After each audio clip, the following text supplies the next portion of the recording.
Hello there, everyone. Happy Sunday, wherever it is, whenever it is you are. I hope you're doing well. I hope you are happy and healthy, or at least meh, which is better than bad. I have low expectations. Anyway, hey, how are you guys all doing? Hope everything is well. I'm still messing around with my lighting a little bit here, but so we're gonna get right into it. Sadly, I don't really have much exciting for y'all to look at, so I think we're pretty much going to just have me looking at the camera and talking to y'all. We're gonna wrap up some stuff on the philosophy of social science from last time with Kuhn and the revolution of scientific revolutions and the something of scientific revolutions. I'm blanking on it at the moment. But full disclosure, I was up until 5 o'clock in the morning playing D&D last night. We had a big boss battle that went until the wee hours of the morning. As a consequence, I'm going on about like 6 hours of sleep. So I am going to pretty much get through this, and we'll look at the chat a little bit, but I might be a little lower energy than usual. So before we start, I just want to do a little shout outs for the people. Love you in the chat. We got Elon 1967 says hello, Sean House is here. DN Fan 292 is in the chat, as well as Reliable Andrew and Sibwolf. Hello, good evening, good afternoon, good morning. And I am rocking the interesting combo of sort of like silky kimono thingy with my my baseball cap, because I couldn't be bothered to like shower and do my hair and get all made up today. So last time, so in the course of this book, we have been covering basically like how people, not only the scientific method itself, but the approach to sciences. How have people historically thought about science? What sociological influences or reflections have been introduced into, especially 20th century critiques of the way that science is practiced, in focusing on when it's got the social or human beings as its object, and more broadly, science in general. So last time we did a little review, or we kind of raced through the very interesting and cogent critiques by Kuhn of the way that science isn't just this machine where people put in information and then they kind of churn it up a little bit and boom, boom, boom, out comes fact like a widget, and it's somehow objective and independent.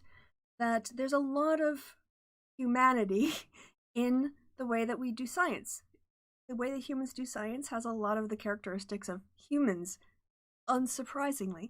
But in particular, Kuhn was pointing out that when people, when your science isn't merely a series of progressive steps towards ever increasingly more accurate information. In fact, science has a way of adopting a paradigm in order to answer things, and sometimes those paradigms fall apart, and this creates a crisis. And then there's a whole bunch of new theories. So it's and then the theories get weeded out, and a new paradigm is established. Stability as to what constitutes knowledge production in a specific field. And it was just sort of reflecting back on that process is actually part of the process of science, that we're not always going to get it right, and how science and scientists, because it's not just a noun, a concept, that how scientists engage with these problems and crises and react to them. So, moving forward, yes. So we're going to talk just a little bit. I think I can, excuse me. Right, I'm going to start. I'm going to read a lot more from this section, because there are times when you can paraphrase what an author said, but there are other times when it's just, they've worded it in a way that you want to leave intact. And there's a few instances of that here, mostly too because I was lazy and I didn't make separate PowerPoint notes. But we're gonna deal. So finishing up on Kuhn's challenges, or basically observations, a sociological, a historical examination of how science as a process has functioned over multiple centuries. They write, Craig and Benton and Ian Craig write, the The peculiar character of paradigm shifts in Kuhn's account is what makes his model of science so challenging to earlier views of scientific rationality. The all-embracing character of paradigms is such that they carry with them their own standards for evaluating paradigms is... Oh, I lost my place. The all-embracing character of paradigms is such that they carry with them their own standards for evaluating explanations and judging between rival theories, as well as their own ways of interpreting new evidence. There are, in short, no standards for judging rival candidates to become the new paradigm, which are neutral as between the contenders. It is as if there are two political parties, one offering a way of keeping inflation down, and the other one of reducing unemployment, but with no way of deciding which achievement would be more desirable. The problem may go even deeper than this. Even where, as in the paradigm shift from Newtonian mechanics to the relativistic physics developed by Einstein, there are terms that the rival theories have in common, such as mass, time. They are defined in different ways. The consequence of this is that meaning variance is that dialogue between advocates of the rival theories are talk at cross purposes. This is the strongest sense in which rival theories can be said to be incommensurable, that they are mutually unintelligible. So we're just gonna kind of wrap up with that. And hey, Faye Queen Corey, how you doing? Good to see you. I see Sebastian has also joined us in the chat. You guys can't see that I can see you, but I can see you. There, I'll show you. Yeah, see, I can see you. There's the chat. I see you. All right. Let us get back to. We're talking new about. We're gonna talk about Feierabend. Right, so they go on to write, the philosophical debate turned on whether one could accept the social and historical processes of scientific change, but still believe in the rationality of science as providing an ever more adequate knowledge of an independent existing reality. Can you accept that science is a process that is influenced by sociological and historical factors, and also just think it's like the sum of rationality and the totality of rationality? And this is sort of the challenges that science have faced. Well, in the social science has faced. Lots of times you'll see people on the right wing strawman this or mischaracterize it as saying, oh, CRT people reject Western science as racist. Well, that is not entirely true. What they're saying, they're critiquing it. They're saying science can be better. Like, you're doing this wrong. This isn't the optimal way of looking at things. And they assume that criticism is the same thing as canceling. Or the criticism is saying that there's no value in what science does. The purpose of a critique is to make things better, which they don't want to get into. But anyway, so I'm going to go on now, set down a little bit of a foundational bed for relativist conclusions. There is a chapter on critical rationality coming up in chapter 7. Also, rationality is rules following and a couple other ways. So we're going to come back to these themes a bit. But they spend a bit of time talking about P.K. Feierabend, best known as a sort of anarchist sociologist, I think, playful but subversive, and what came to be recognized as key advances in scientific thought, says Feierabend, were achieved by deliberate breaches of the accepted scientific method. For Feierabend, there are no methodological principles which distinguish science from non-science, and no reason to think science is superior to other forms of understanding of the world. Oh my gosh! Is King Crocoduct an anarchist? Because that's what he was basically, well, he wasn't arguing from this point of view. He was basically saying brains do science, ergo all brain function that makes distinguishing things between the world, as long as it's accurate, it's all science. Anyway, so his idea was to dethrone science from its privileged social position. However, someone else who, Lacantas, or Lakatos, I always want to put an N in there. Lakatos, who was a follower of Popper, used historical analysis to defend the rationality of science. I think I got some notes here. I think I just start do the reading. Yes. Read page 62, 63. So go to my book where I made my notes this morning over coffee.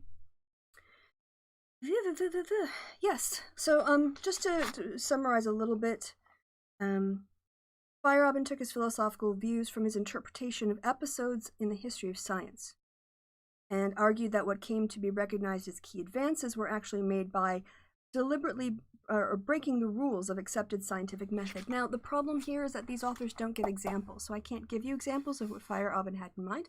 So I guess maybe just think about that sort of anarchist critique of the that the actual processes of science end up breaking it down is sort of like the reflection that deliberate breaches of accepted scientific method were modes of making scientific breakthrough.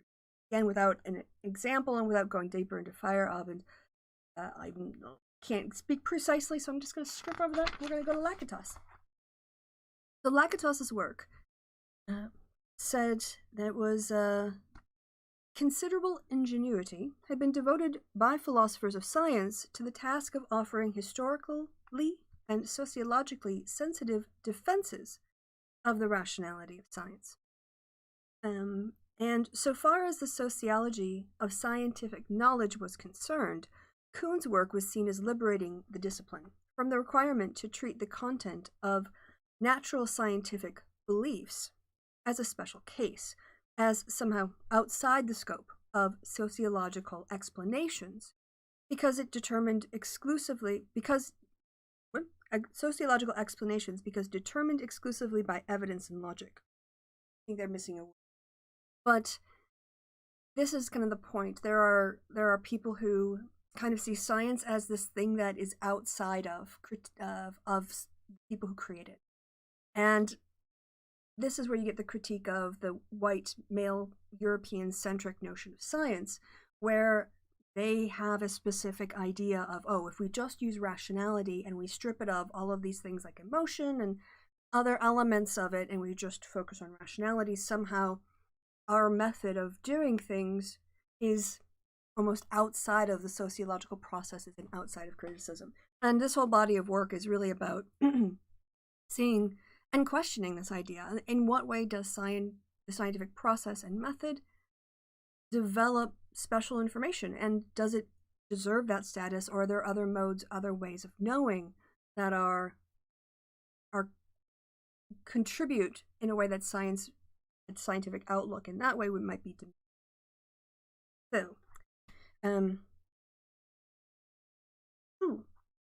So these studies showed the extent to which, so they talk about a bunch of studies here that I'm not going to go through, although if you want, they mention Mackenzie, 1990, Pickering, 1984, Collins, 1985, Shepard, and Sheffer, 1985, so I'm just going to summarize what these studies show.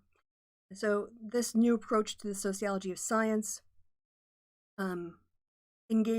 inspired a large number of sophisticated and insightful empirical studies of science.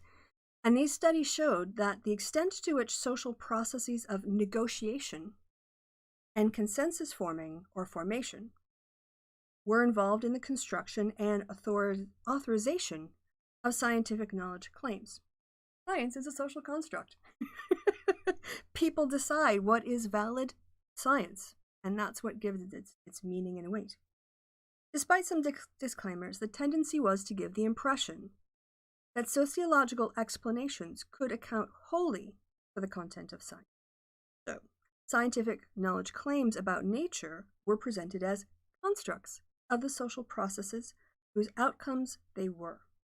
Further, given the symmetry principle, no special status could justifiably be assigned to scientific as against other sorts of beliefs. I personally have a problem with that, but we're going to talk about what the position is here first. There was no direct access to nature by itself by which to compare alternative representations of it. The drift toward radical relativism about knowledge and a social constructionist view of nature itself seemed both necessary to sustaining the empirical inquiries and a conclusion supported by the results of the studies themselves.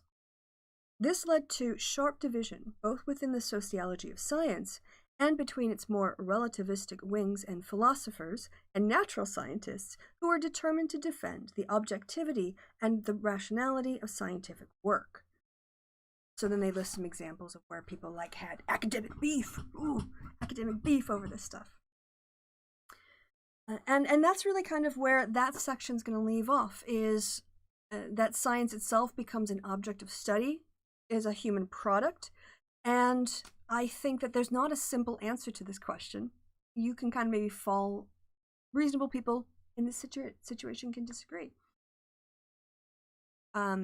Certainly it is the case that questioning the traditional mode and the traditional scientific mode of investigations when it comes to the social world it as a process has been shown to be capable of amplifying flaws in the existing data or what it considers to be data.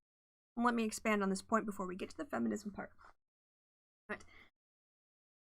One of the things that I found incredibly interesting about the work done by critical race theorists was when they looked at what was taught in law schools and what was looked at and what was analyzed, what they found was white people had kind of like pulled out of the available cases, and white men in particular, certain things to look at and certain framings. That's pretty common. Like, we can understand why you might have a biased sample or why white supremacy and sort of a male-centric or perspective might influence the way texts are written.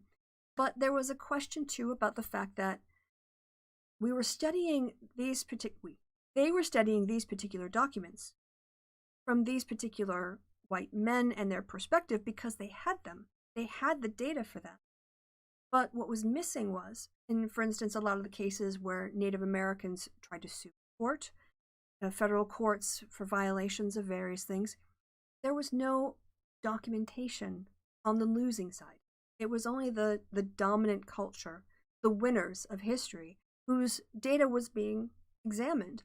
So they couldn't go out and kind of do the same sorts of analysis on Native American perspective or African American perspectives with the court system because the data didn't exist.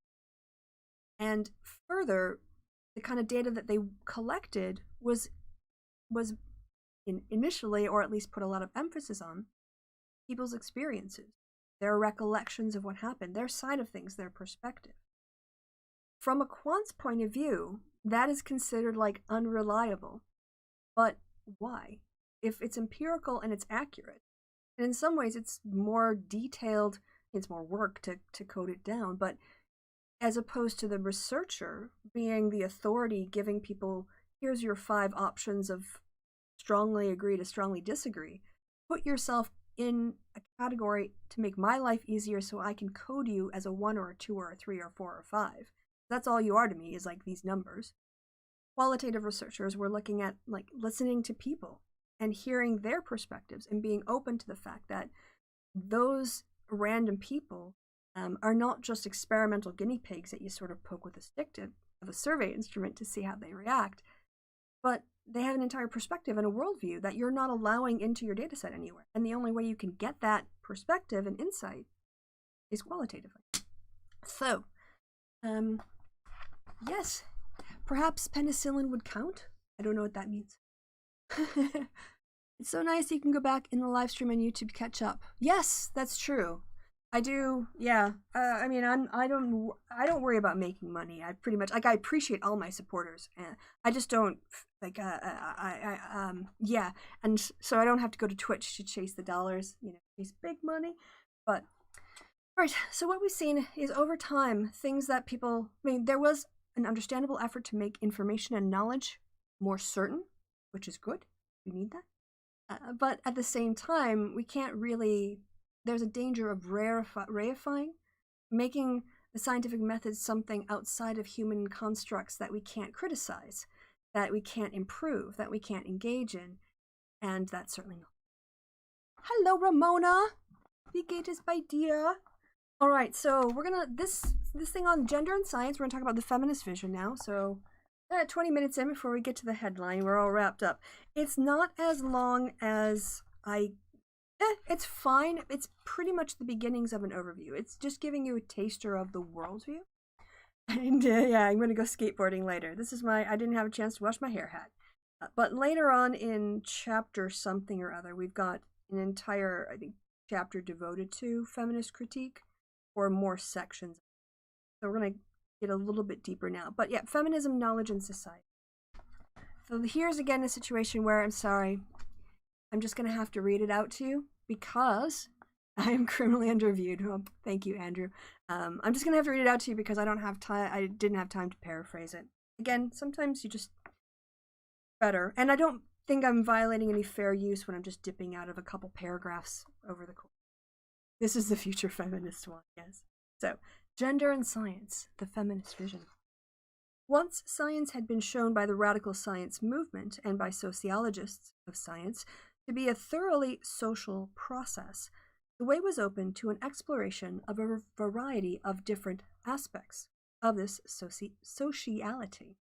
Science could be seen as following the dictates of instrumental reason in its modernist mission to subdue nature. These are also values that are imported, not inherent to the process, as expressing the worldview of a dominant class or culture, or more narrowly, as the arena for the power play of scientists themselves. The emergence of a renewed and energetic feminist movement at the end of the 1960s ensured that yet another dimension of science's social character would be exposed, its relation to gender.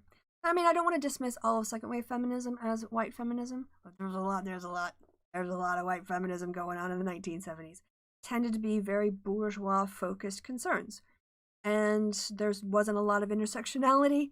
It was mostly white women going, why can't I be equal to the white men, and not always thinking more broadly about, well, I guess we didn't have in the 1970s yet intersectionality as a frame of analysis, a formal frame of analysis to consider observations of it. At first, feminist scholars emphasized the exclusion of women for science, analyzing the mechanisms by which this exclusion took place. So this is often quite a common theme in justice-based critical analysis, whether it's racism or racial disparities in who gets hired, or it might be an ableism issue, it might be a feminist issue, it might be other ways, other barriers, LGBT exclusions, but people who are experiencing that, often a first step of understanding the problem is to understand why are we not already represented? What are the filters that are keeping us, people like me, out of this process? And that's a very necessary step in order to reflect back to the disciplines or the departments in their hiring processes or whatever else to see if there are some unconscious biases that, hi TR, is that you, Tammy? Hey girl, mwah, mwah. Good to see you.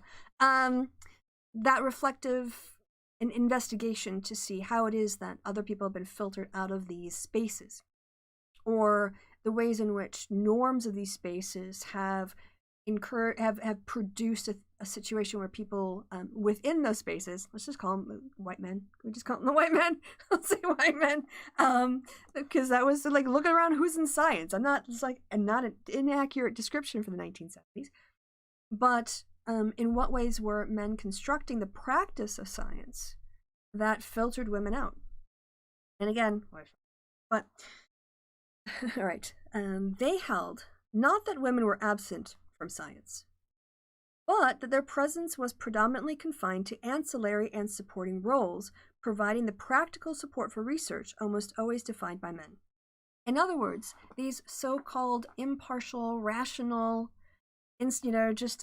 neutral men were smuggling their sexism into their hiring practices, their scientific practices, their who they considered qualified to do what kinds of jobs. And so, they can say their scientific process is rational, objective, but if your sexism is smuggling in who gets to do what work? Well, this is how that sort of sexism works its way into almost like a fundamental feature of the practice of science. Hey there, Rory Katz, and hey, Trans Gamer Girl. Hey guys, we're all talking about gender and science, the feminist vision, the critique of 1970s exclusion of people on the basis of sex. And also, we're critiquing that movement as being a little too white feminist in its focus. The aim of this liberal feminist research was to bring the obstacles to female participation and advancement in science to public attention.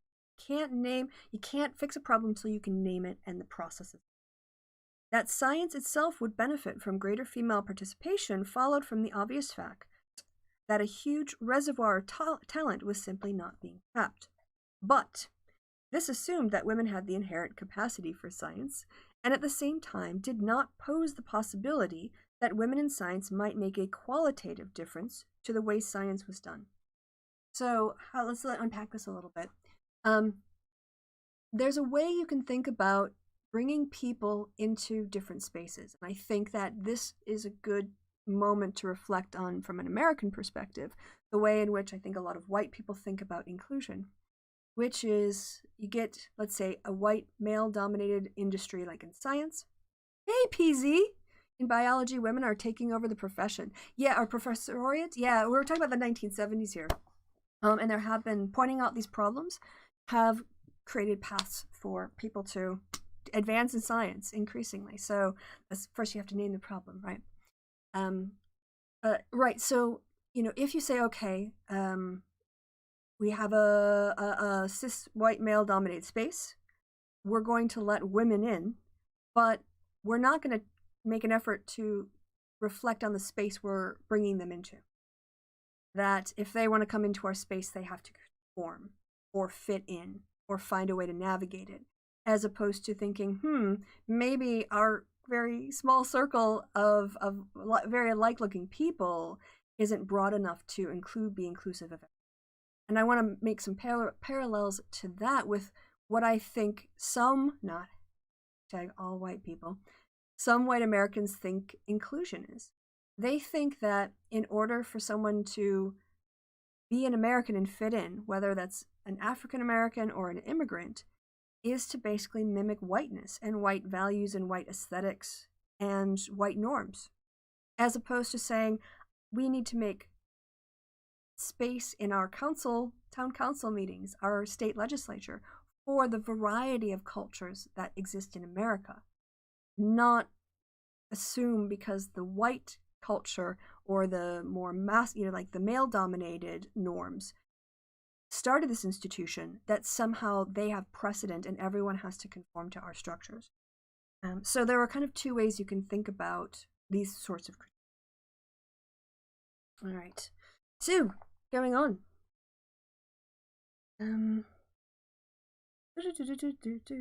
Studies of the work studies of the work of that small minority of women who had been allowed to make their mark as scientific innovators revealed interesting answers to both questions. Despite immensely greater obstacles, some women clearly had made important contributions to science. This dispensed with the prejudice that women were somehow constitutionally incapable of major scientific achievement. But at least some of these women scientists, who, by the way, did not necessarily identify themselves as feminist or even attach significance to their own gender in relation to their work as scientists, could be shown to challenge the ruling self-image of science by their distinctive visions and ways of working. So again, we come to this question of, like, if you have a different lived experience, if you have been socialized in a society, in this case, a very gendered society, with very fixed heteronormative binary ideas, often in contrast to each other as to what is masculine and what is feminine. And maybe some of that is based in people's tendencies towards different biological roles as parents and caregivers, or maybe it's not. We're very complicated as humans. But if you have a different perspective in life and you come to the scientific method, or you come to the idea of knowledge production, let's call it that, knowledge production, you might have a different worldview on what counts as data and what counts as evidence, or how things could be done. So that's kind of where feminism was really coming in and starting, and you have feminist authors and writers who are starting to question this unitary vision of what science is, and all of these values are coming from a very specific time period, very specific class location, and a very specific gendered perspective. At its most fundamental, this challenge could be seen as one which identified the whole project of an objective knowledge of nature as inseparable from a white Western, masculine, aggressive desire to dominate nature, women, and racial others. That seems like a pretty harsh statement, but I think you have to put this in context of the built-in racism and sexism we saw with eugenics in the early part of the 1900s. And it's not inaccurate to say that there was, in many ways, an attempt to, by some manipulative people, to use science to justify their own personal prejudices, and even influence the views of politicians to the point where policies were being made that were called scientific, but were really based in bias. And so that is the, I would say, the context of this critique. Not just all men are aggressive, and so there's a history of science where there was a lot of crappy, bad science, eugenics, and all kinds of stuff that we know now is not true, but it was given a scientific veneer, and people did cite it in order to justify their own personal biases. So in the face of this challenge, the liberal feminist agenda of increased female participation in science was clearly far too narrow. And here, liberal, we mean legal structures, the formal policies and practices of how an institution operates.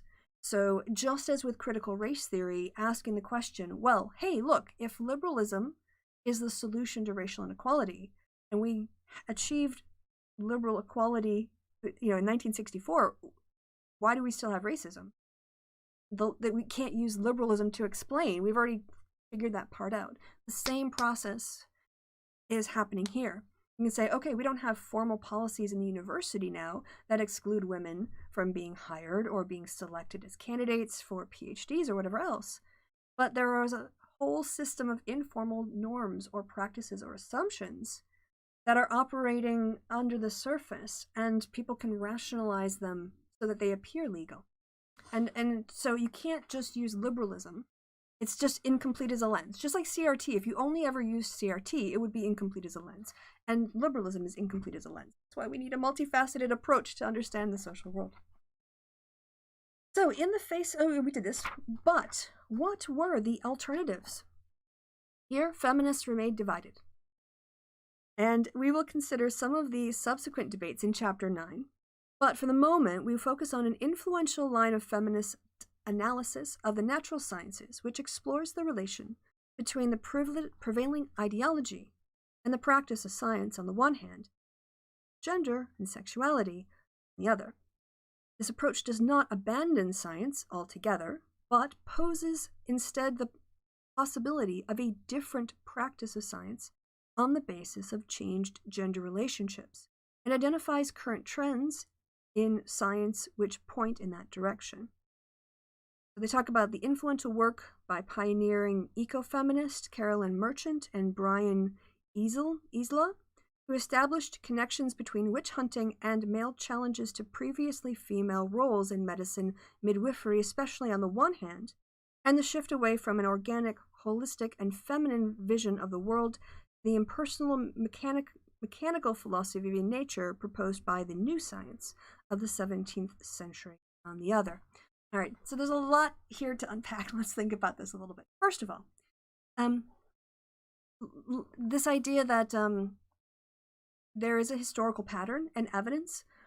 If you look at the witch trials, the witch hunting in Europe in the, I'll just say Middle Ages. I don't remember if it was like 14th, 15th century or 13th century. I can't quite remember. But one of the targets of these inquisitions were women who used herbs and other medicines to try to deal with things like the pain of child labor or provide local folk remedies, and men in a scientific position who only allowed themselves to be doctors viewed these with suspicion. And you could say, I think there are people who make the historical case that men in the past have used their positions of authority to drive women out of these fields, to discredit them. I'm a little bit hesitant to locate an alternative way of doing science in femininity. However, I think people who have different socialization experiences, like one of these feminist authors was a man, right? So people have different value frameworks and different lived experiences, or are open to listening to people about this, I think can see different paths to the same ends that don't involve the traditional methods of science. So I'm like a little bit, I don't want to essentialize this. I don't want to put too much emphasis on this idea that, oh, women have a special way of knowing, because I don't think that's the case. But I do think that we're socialized. There's factors of socialization that. So, moving on.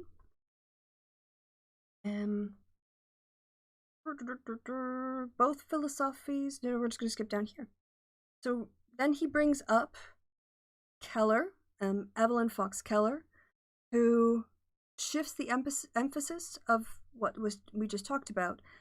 She detects ambiguities in the sexual and gendered metaphors by which the new science justified itself. She describes the rivalry between the two versions. One, the hermeneutic tradition, deriving from the idea of the 16th century physician who saw matter as infused with spirit, so that knowledge involved heart, head, and hand, as opposed to the divorce between reason and emotion, mind and matter, insisted upon in the mechanical worldview. Both philosophies thought knowledge in terms of strongly and Both philosophers thought of knowledge in terms strongly suffused with images of sexuality and gender, but the imagery of the hermeneutic tradition recognized different but complementary masculine and feminine aspects of nature, and emphasized a receptive relationship between science and nature.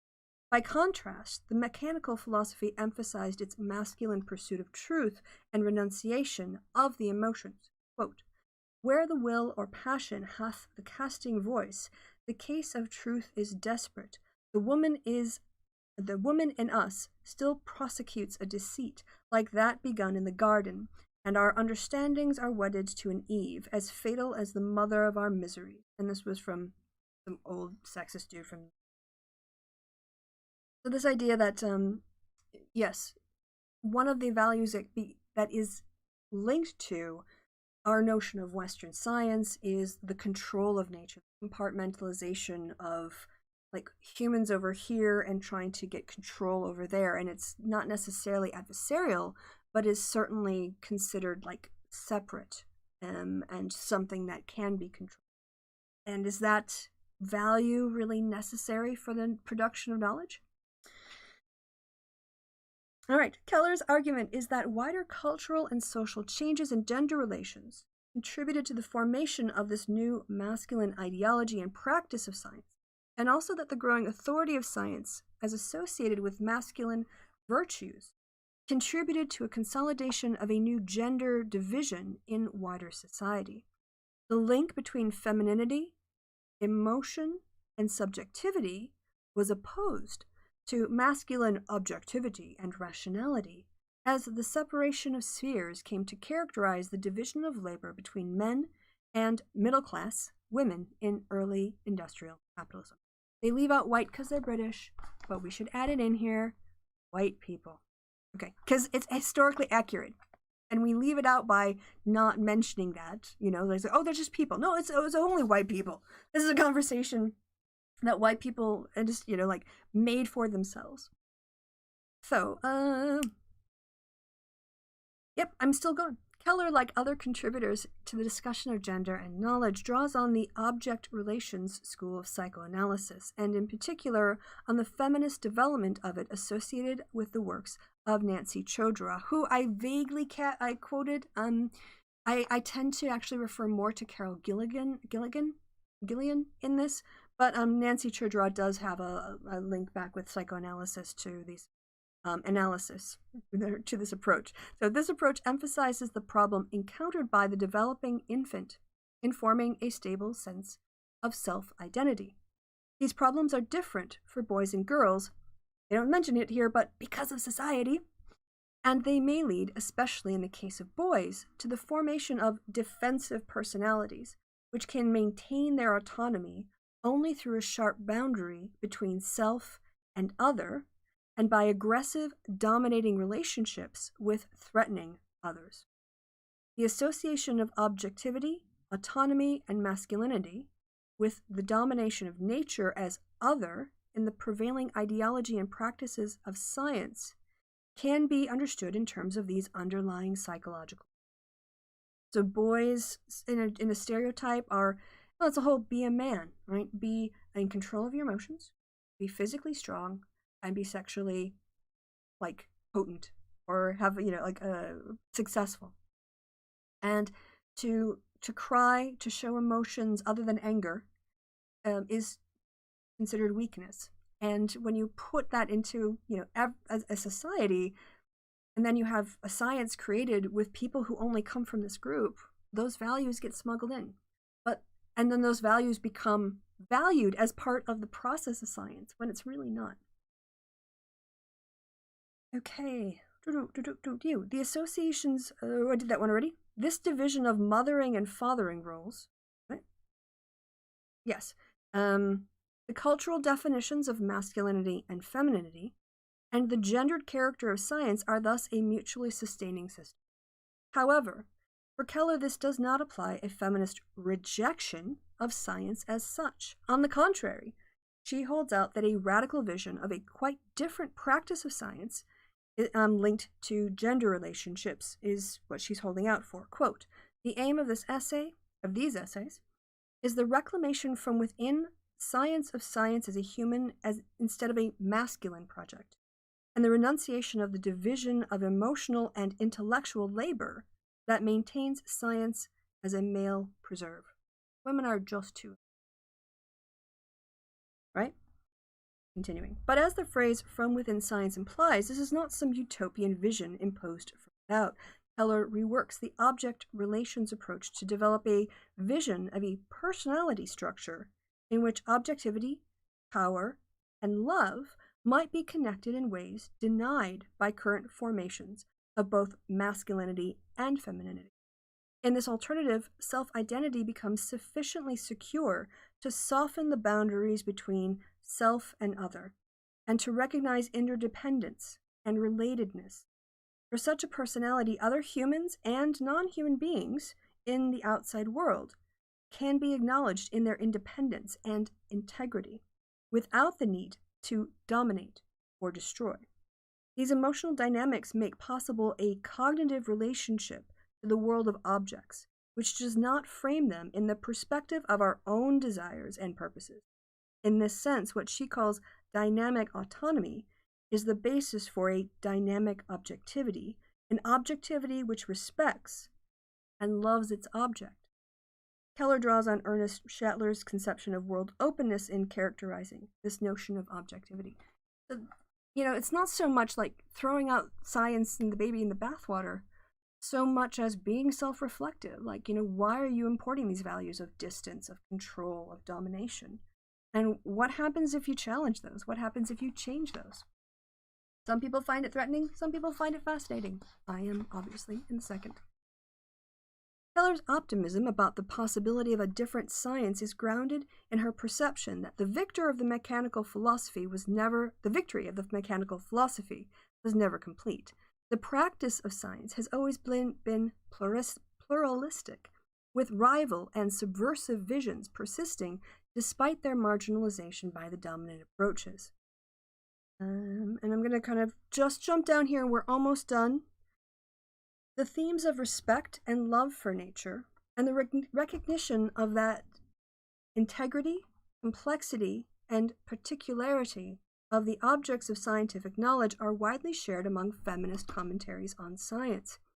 They are acutely present when feminist concerns intersect with the compassion for the suffering of animals as research subjects, the anxiety about the wider ecological destruction of modern capitalism, and Linda Burke herself, a famous researcher on animal behavior, has explored the interconnectedness between a certain masculine training and scientific method and the suppression of sensibilities to the suffering of animals as subjects of research, of laboratory research.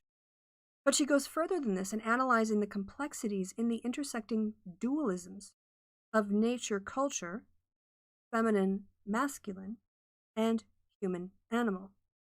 Freeing ourselves from the desire to conceptualize animals as other and inferior to the human, and as appropriate subjects for objectifying and reductionist science, is essential to the struggle against maltreatment of non-human animals. But it is also necessary to the feminist opposition to biological determinists, which denigrate women. Recognizing the individuality and subjectivity of non-human animals is a key to resisting attempts to represent humans themselves as biological automata. So some really fundamental and I think thoughtful questions being posed here, and really about like getting into the ways that larger sociological structures and cultural values unconsciously plant seeds in people, and those seeds emerge as the norms of how things should be done. And when, some people, when you question that, find it very threatening. But on the other hand, I think if your true pursuit is trying to understand the world accurately, then you should be willing to critique the methods you're using at any time to see if they could be better. Because your goal isn't there to sell a method, it's to uncover. Right. So I'm gonna have a look at the chat now. I don't have a lot of exciting stuff here to show you, but I can at least do this. I know that was a bit boring, and I'm sorry it wasn't more exciting, but I'm super tired, and I still have to run like a 3-hour session. So I don't feel too bad, because this is free for you, right? Right. So, all right, not the top ranks, scholarly hierarchy. Yeah, you have to kind of get a critical mass of people, because people drop out of, I have no interest in doing the work necessary to become a professor, because at the end of the day, like the cost-benefit analysis for me in terms of how much work I'd have to do to become a doctor in the German, Habilitation, I think they call it here, and then to get a professor doctor, pay-wise, it's just not worth it. So, but yes. Can I zoom this up a little bit? No, I think I have to do the whole thing. And increase the size of this a little bit. Yeah, there we go. All right. Oh, hey, Rory Cats, good to see you. And you guys are chatting about cats. Oh God, I see now people are using the frequency of women as an excuse to demean the field. Yeah, welcome to patriarchy. Doesn't this suck? Doesn't this suck? PC, I'm always glad when you stop by. I always appreciate your ideas. Sebastian says, my mom talked about this in a way. She told me the first study she started was chemistry. A factor for her not pursuing a degree in that field was sexism she experienced at the university. And yes, hostile workplaces that drive people out, and then the people who are there who are driving, the sexists who are driving women out, or men who support, or non-binary people who support changes, is to say, oh, they can't hack it. They sort of like make it impossible to work there. Why? Yeah, don't recommend YouTube. Do not recommend MRA crap on my stream. Do that. All right. The mechanism behind Al Gore's dance is inscrutable. I have a special way of not knowing because I have 2 brain cells. Oh, Dean Fan, you are funny. Can't fire women POC for being themselves, but can be for being late or talking too much or childcare issues. Yeah, you can kind of like nickel and dime, right? Find ways of enforcing rules that other people would get slide. I wonder if this means modern physics and chaos theory is leaning toward genderqueerness. Yes. All right, we are scared hairless apes with mistaken teeth that need to be surgically removed. Yes, wisdom teeth. Exactly. All right, so then you guys had an interesting conversation in the chat about wisdom teeth. Hey, if you found that boring, I'll be providing even more boring stuff in a Q&A. Yeah, go check out PZ's channel. You can, I think you can just click on him in the chat, but he's got some great stuff. So go sub PZ, I do, and go watch his stuff. especially if you like nerdy things. If you're on my channel, you should be subscribed to PZ Meyer already. Myers, sorry, you're a plural. Right. You also write, finally, your daughter is pursuing a PhD in computer science. Cool. She's already decided academia isn't for her. Yes. And that's one of those informal things like cultural and institutional norms that an analytic frame like critical race theory is using their approach to institutions and cultures. But the same sort of the social structures and institutions and culture approach. It doesn't have to be critical race theory. It can be, you know, any basically, critical theory in that way. This was dropped in Kevin's Discord. All right, we'll see what this is, and then I think I'm gonna head out a little bit 5 minutes early because I gotta call my dad still. Gotta do my Sunday calls, and oh God, what is this? Is Vosh? You're gonna make me watch a Vosh clip? All right, Sebastian? Your entire credibility with me is riding on this clip. Joking. All right, first I gotta turn on the sound for y'all so you can hear it. Oh, I see. Oh, hold on, I have to. Oh God, is this when he's saying I'm a crazy? Because I've already seen this.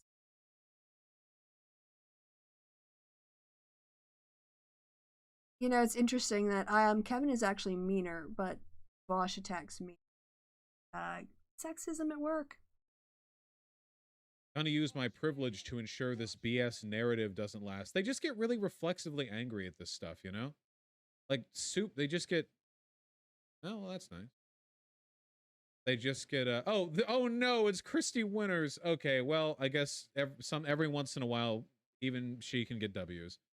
He doesn't even know my stances. Oh God, no ways. Yeah, you know, Vosh is a misogynist. Honestly, you know, he's completely a misogynist. We know this about him. All right, I think that's pretty much it. This time he didn't call me crazy. All right, well that's nice because he has in the past. So, you know, the thing about Vosh is that with his superiority and his sexism and his shitty takes. Yeah, there you go. I'm not monetizing this anyway. Yeah, he's definitely smacks of sexism because he knows nothing about me, but he'll denigrate me, but he'll host Shoe on Head. So, all right. Well, y'all, that's it for this week. Let's look ahead. Now that we've got through the feminist, well, not the entire feminist vision, but certainly important critiques for the way that the process of science operates. Let me just see what is up next. The next section. The reflexive turn, constructing nature and society. So we are going to look more at, I guess, probably here, social construction. Yes. Both social and the natural worlds were now to be treated as constructs. So we're going to get deeper into social constructionism as a perspective that gives us understanding of how science operates. And if this is too nerdy for you, don't worry. You can always see me swearing on Kevin's channel every Friday night on the happy hour, or you can catch Kevin most nights on his Twitch channel. So, yes. Thanks, y'all, for stopping by. If you need to re-listen to it, if you have any questions, you can always drop me a DM on Twitter. But otherwise, until next time, it is goodbye from me. I've been Kristi. You've been awesome. Have a wonderful Sunday or Monday, wherever it is, whenever it is you are. And yeah, I think that's it. Be great. I'll see y'all later. I don't know how to end this, so I'm just gonna stumble out of it. Bye.